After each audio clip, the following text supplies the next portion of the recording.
Hi, అందరూ ఎలా ఉన్నారు? ఈరోజు పనస పిక్కలతో కూర చేసుకుందాం. పనస పిక్కలు తీసుకొని శుభ్రంగా చిన్న చిన్న ముక్కలుగా తరుక్కొని పైన తొక్క ఉంటుంది తీసేసుకొని చిన్న ముక్కలుగా కోసుకొని బాగా చిన్న చిన్నవి కోసుకుందాం.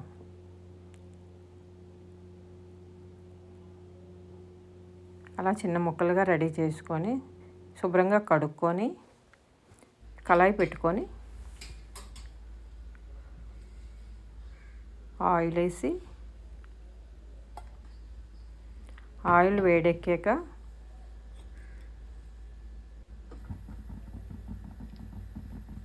పచ్చిమిరపకాయలు,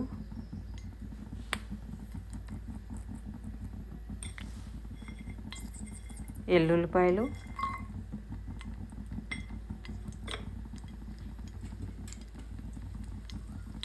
కొద్దిగా కరివేపాకు,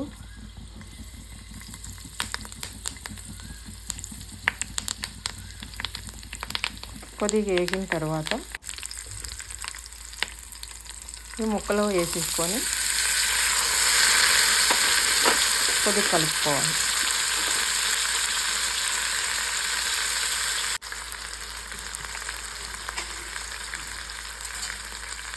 కొద్దిగా సరిపడినంత ఉప్పు,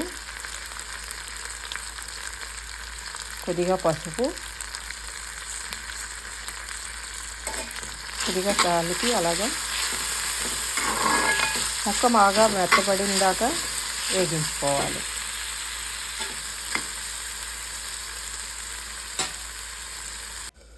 బాగా వేగిన తర్వాత మూత పెడితే తొందరగా వేగుతాయండి, ముక్క కూడా కొద్దిగా మెత్తబడతాయి. ఈ పనస పిక్కలతోటి ముక్కలు పెద్దగా కోసుకొని కూడా మనం పులుసులో గట్టా వేసుకోవచ్చు, చాలా బాగుంటాయి. అవి కాల్చుకున్నా చాలా బాగుంటాయండి.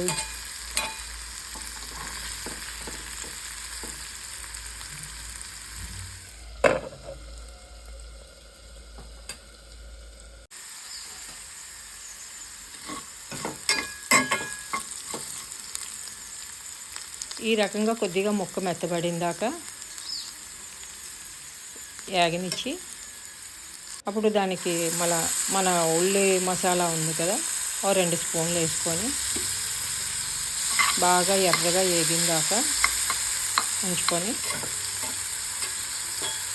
అలా ఎలా కప్పామనుకోండి, అలా కప్పి ఉంచితే ముక్కలు అన్నీ కలపకుండానే ఉల్లి బాగా వేగుతుంది. కొద్దిసేపు ఉంచి తర్వాత కలిపామనుకోండి ఉల్లి బాగా ఎర్రగా వేగిపోద్ది. బాగా వేగిన తర్వాత కొద్దిగా నీళ్ళు వేసుకోవాలి. నీళ్ళు వేసుకొని బాగా కలిపి బాగా దగ్గర పడిన దాకా ఉంచి దించేసుకోవడమే. అంతే, పనస పిక్కల కూర రెడీ.